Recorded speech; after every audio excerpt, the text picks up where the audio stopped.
What's up everybody, Art of Boom here. Today we're going to be looking at different ways to secure your firearm. Now we're not going to be talking about some of your big, super expensive options. Today we're talking about simple, portable options such as a cable lock and some lock boxes. So we're going to go through 6 different items on each one of our different security options. We're going to talk about size, the price, can you store any additional items, is it tamper resistant, is it hard to steal, and then last but not least we're going to do a real quick access test to see how quick it takes you to actually be able to use your firearm. So let's get into this first one here, the cable lock. Cable lock is going to be your simplest option out there. Size wise, it is by far the smallest. You can put this in a pocket even if you want to carry it along in a pocket and be able to secure your firearm later on down the road. Whenever you stop at a hotel room or if you're in your vehicle, you can easily put it underneath the seat, attach it off to wrap the cable around the base of your seat in a car, or even in a hotel room or a house you could try to find an anchor point and wrap the cable around an anchor point. That way nobody can steal your firearm. If you do not choose to do that though, and you just have it like this, then somebody can run off with your firearm and then find somebody to pick the lock or cut the cable at a different location. Let me see if I can even get this locked up, ready to go. So we talked about the size. The price on these is actually fairly inexpensive. I mean, you can probably pick a good one up for around $15, $20, so not super expensive. You're not going to be able to store any additional items with these just because of the size, and they're not designed to store anything else. Tamper resistant, I guess it's all based off of the locking mechanism and the durability of the cable that you have attached, but most of these aren't going to be the most tamper resistant, but they are better than some other options you might have out there. Hard to steal, once again, if you secure this to an anchor point somewhere or the base of a car seat, then yeah, it'd make it pretty hard to steal. And now let's go ahead and do a quick access test on this to try to determine how long it's going to put this gun into usable. Now, you'll notice I have no ammunition. I removed all ammunition from my work area, so I know that there's no chance that nothing can be in there. I'm also going to check the barrel real quick. Visual check, pinky check, no ammo in the weapon. I know there's no magazine in it because I have the cable lock going through the mag well. Alright, so let's go ahead and do this. I'm going to use my handy dandy timer over here on the side. Oh, and then notice I'm going to have my key setting over on the side. One of the downsides to using the cable lock is if you don't have your keys, you're not getting your firearm. So you always have to know where your keys are. Most of the time people will have them in their pockets, or they'll know where they're located at in their house if you have a cable lock inside of your house. But we're going to pretend that it's just sitting on a table next to you, and then we're going to see how long it takes. Here we go.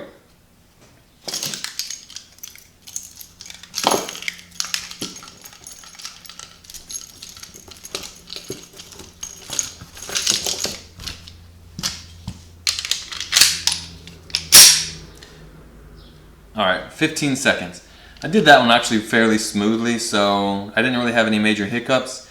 If there's any hiccups with that, you could actually plan on having a little bit longer than 15 seconds, but 15 seconds, 15.63 seconds.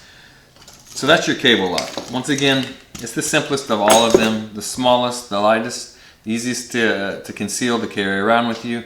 You can tie it off to any other anchor points that you might want to tie it off to, which is also a commonality between a lot of these. If you have a cable lock in collusion with some of our other options, such as some of our lock boxes, you can use that cable lock to secure these down to into a vehicle or other anchor points as well. So all of the ones we reviewed today, that is an option.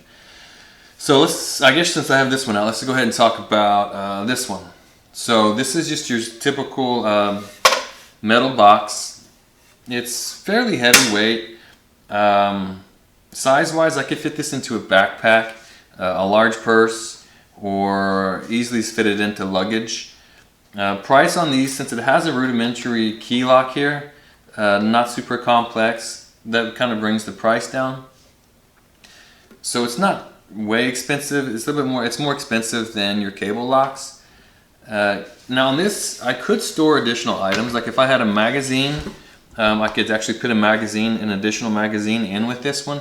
And of course, this is a smaller lockbox designed for compact and subcompact pistols. If you had a bigger one for larger ones, then you could fit more items in there. Tamper resistant, once again, it all is based off of your key locking mechanism.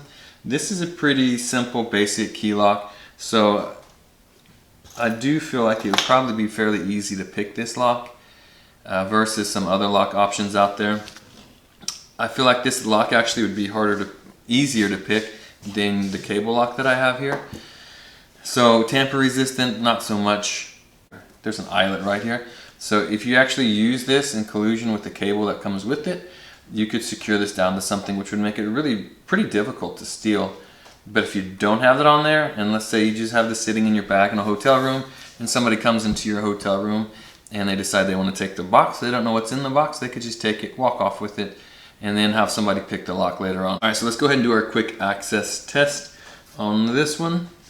Let me see, am I using a key? Yeah, do I know which key it is? Yeah, okay. Here we go. And start.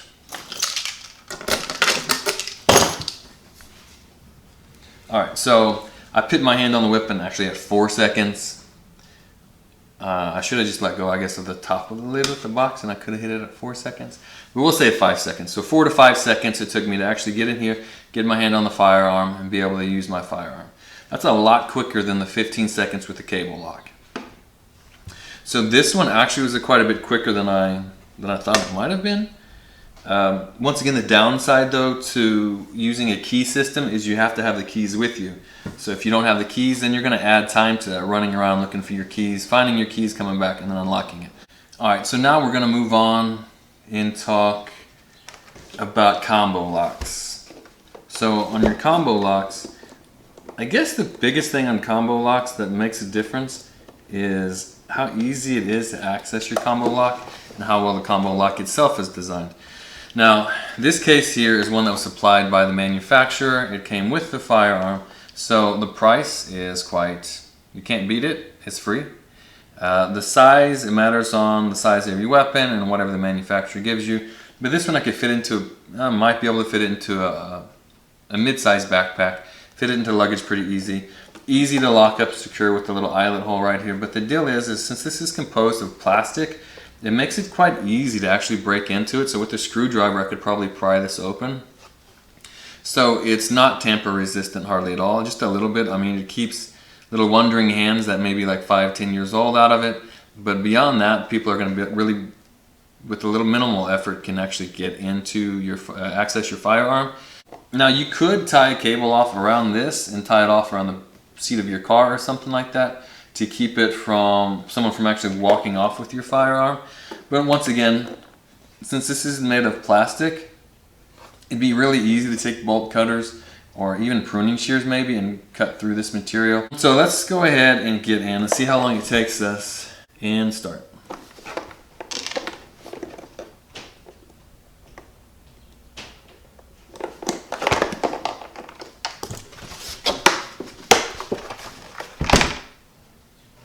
All right, so 12 seconds, and I've actually done this a couple of times, and that was the quickest I've done it.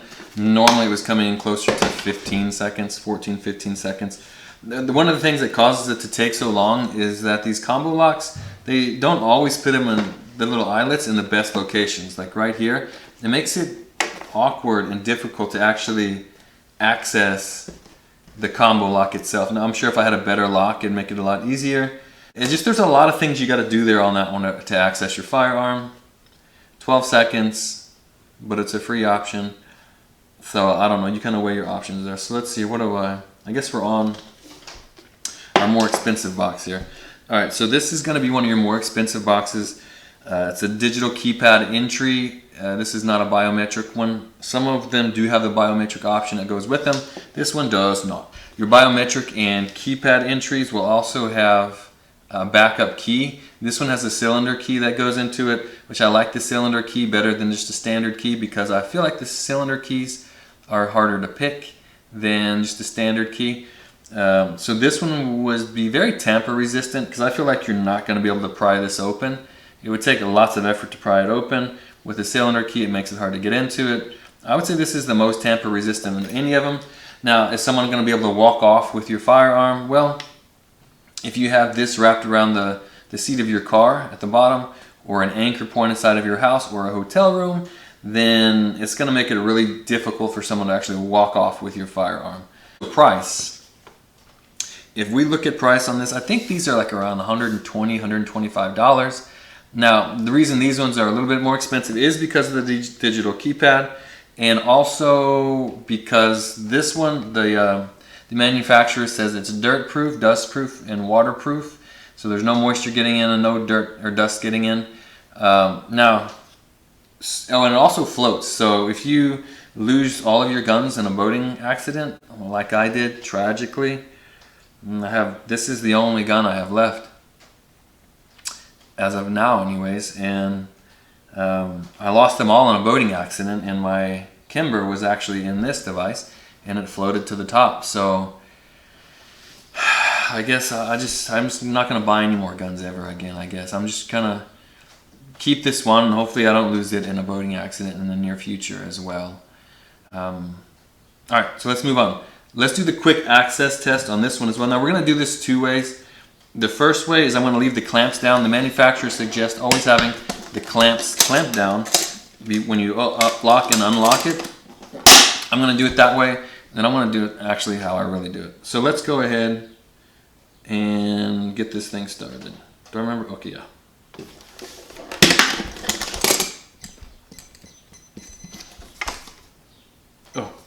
So I tried to hit it at 5. My manual dexterity wasn't the greatest, and so it bumped up to 6. It was actually 5 seconds. It took me 5 seconds to get the clamps off and access the firearm, which is actually not too bad at all. One of the downsides that I see to using the clamps though on the side is that you have to use both hands. So if I'm in a situation where I really need quick access to my firearm, I might be doing something with my left arm, such as fighting off a perpetrator, or holding a door closed. If I'm holding the door closed trying to access my firearm, I'd like to only do it with one hand if at all possible. Now once again, the manufacturer does not suggest you open it with the clamps not clamped. So this is what I do, but you do you. So let's reset this and let's try to do this again without having the clamps on there. And go. Oh. Alright, so that was actually, I missed it again. So it was actually 3 seconds. So it's 1 second quicker. I could probably do, so even if it's the same time, remember the benefit to not having the clamps is it's only one hand access. Because if I'm trying to do something with my left hand, I have to sit here and go like this, and then operate it to get it open, which is going to take a little bit more time. So it's up to you on how you actually want to secure your firearm, but know that this is the quickest way of actually accessing your firearm if you need it, and it appears to be one of the most tamper resistant and most durable, and the price isn't super expensive either. If you wanted to go with something a little less expensive, this is about half the cost. You could probably pick up a nice metal box for half to a third of the cost of one of your more expensive digital ones. But remember, the downside to this is the key. Make sure you get one with a really good locking mechanism. Not only that, you want to make sure you know where your key is at. If you need quick access to your firearm and you don't have your keys readily available, then you're not getting access to your firearm. Always make sure you check your local ordinances and your state laws to make sure that you're not doing something illegal in your own state. You may have to use something different than we used here, but here in the good old state of Oklahoma, that works. So if you like this video, make sure you click like down below. Go to artofboom.com. There we have some original artwork. We also have some merchandise you can check out for the Boom community.